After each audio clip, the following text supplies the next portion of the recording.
Vamos nessa então, como diz o Constantino, gente, porque o Procurador-Geral da República, Augusto Aras, baixou o tom em uma nova reunião do Conselho Superior do Ministério Público Federal, realizada nesta terça-feira. Isso porque o último encontro dos subprocuradores na sexta-feira foi marcado por bate-boca e troca de acusações. Hoje, Aras afirmou que sempre concedeu aos colegas o tratamento mais respeitoso e pediu para que eles evitem embates desnecessários. Para ele, os ataques à instituição já são muito fortes e que é preciso união de todos para contê-los. Sobre o episódio da semana passada, o procurador atribuiu o embate a um momento polarizado. Na ocasião, o subprocurador Nicolau Dino leu uma carta aberta apoiada por 2 outros integrantes do Conselho, na qual fizeram cobranças às críticas feitas por Aras à Lava Jato e apontaram que o procurador-geral estava fazendo ataques à credibilidade do MPF. Sobre a operação, a Corregedoria do Ministério Público Federal abriu sindicância para apurar se houve ou não irregularidades na distribuição de investigações dentro da força-tarefa da Lava Jato em São Paulo. E uma última informação, o jurista Modesto Carvalhosa, o desembargador aposentado Laércio Laurelli e o advogado Luiz Carlos Crema assinaram e protocolaram um pedido de impeachment contra Augusto Aras por desferir acusações sem provas à Operação Lava Jato. E aí, Rodrigo Constantino, o que você acha desse impeachment, hein, meu amigo? Você acha que prospera? Paulo, acho que não. O Carvalhosa tem ido muito por esse caminho, né? E defendido com unhas e dentes o legado aí do lavajatismo. Nesse ponto ele merece todos os aplausos e apoio. Mas nesse caso não, né? Na verdade o Augusto Aras, nessa sessão, ele diz ter provas, né, de algumas coisas ali, de malfeitos ou atitudes indevidas. Ele precisa apresentá-las, né? Porque senão fica realmente uma campanha difamatória contra aquela que é a operação mais bem-sucedida de combate à corrupção no país. Ele fala em embates desnecessários e mencionou ali até uma espécie de barco voador, porque estamos todos no mesmo barco e se o avião cair, cai todo mundo. Então, veja, ele tem defendido uma gestão mais centralizada, mas o MP tem autonomia. Existem esses tentáculos que atuam com certa autonomia e assim é importante que continue, tem funcionado. Alega-se falta de recursos e tudo mais, isso aí a gente pode até entender, o Brasil inteiro está em crise mesmo, o orçamento está apertado, mas não é justificativa para ele ter subido o tom antes contra a Lava Jato. Ele atacou o lavajatismo e tudo mais. Eu já mostrei aqui a minha divisão em relação a esse assunto, né? Porque ninguém é intocável, nenhuma operação é um Estado dentro do Estado que tem que estar blindada de qualquer tipo de inquérito, né? Tem que ter um mecanismo de pesos e contrapesos funcionando. E, além de tudo, a Lava Jato é uma força-tarefa que supostamente tem data para começar a acabar. Começou estudando ali o Petrolão. É verdade que os desmembramentos são tantos que chega até o país todo e continua nos dias de hoje, né? Mas a Operação Lava Jato em si, ela pode até um dia acabar.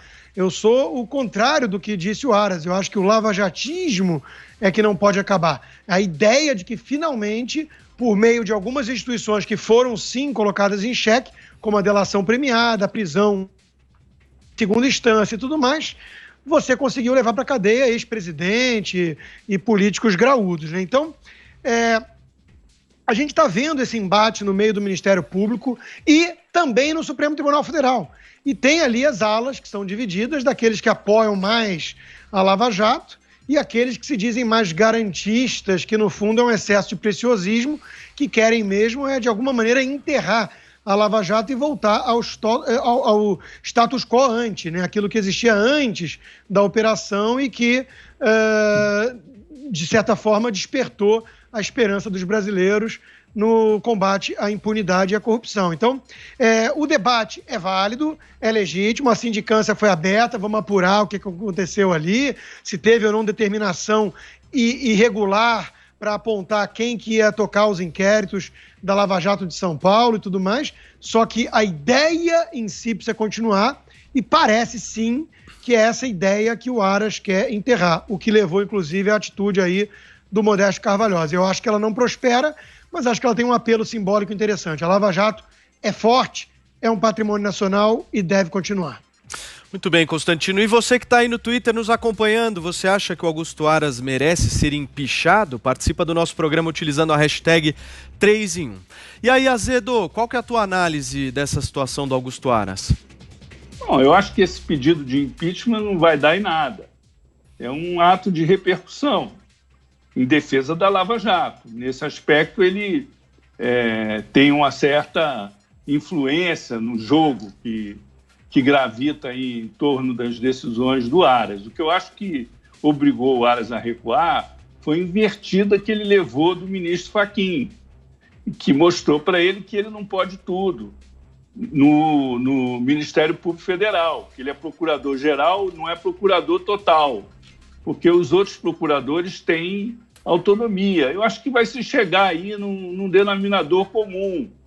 A gente tem que levar em conta o seguinte: a Lava Jato promoveu o maior expurgo político da história recente do Brasil.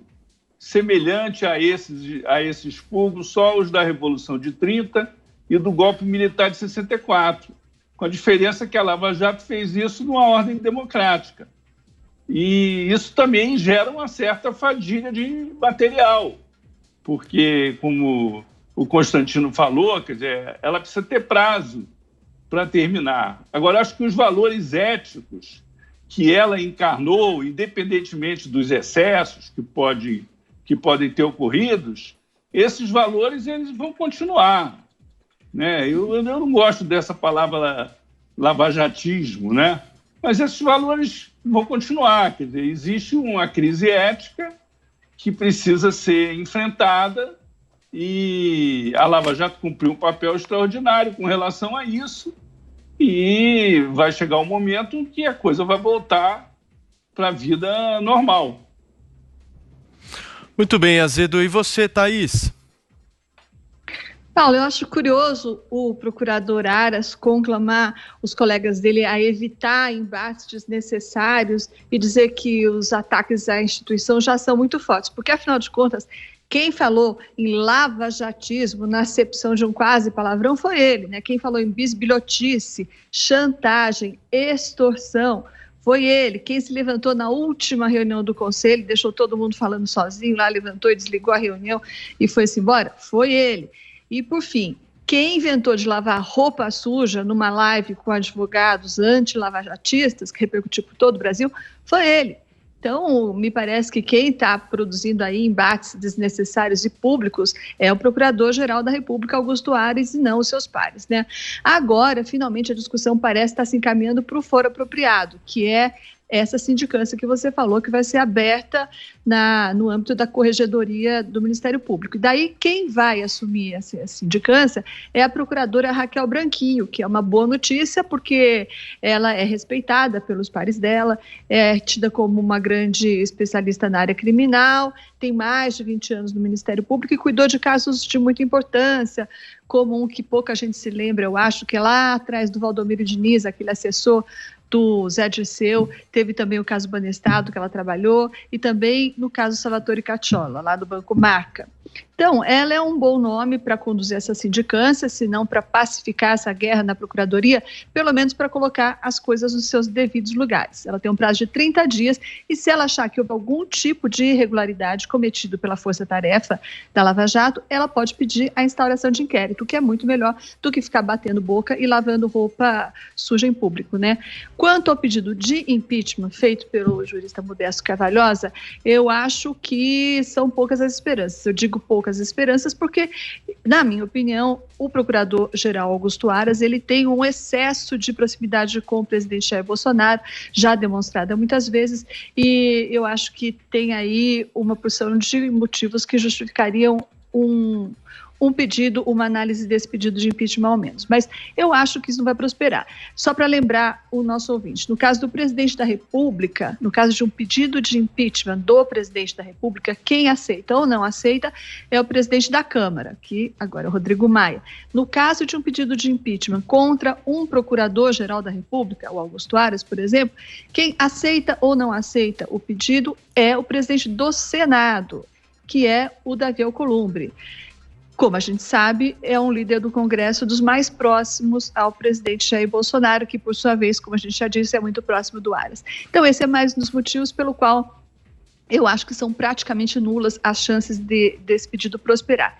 E, para terminar, eu queria lembrar que, na época do procurador Rodrigo Janot, o então presidente do Senado, Renan Calheiros, recebeu mais de uma dezena de pedidos de impeachment contra o Janot. E aí ele ameaçava aceitar, dizia que ao menos acho que eu vou avaliar, acho que esse eu vou analisar, mas nada disso nunca foi para frente. É um processo político e não costuma prosperar. Acho que dessa vez nada indica que vai ser diferente, Paulo.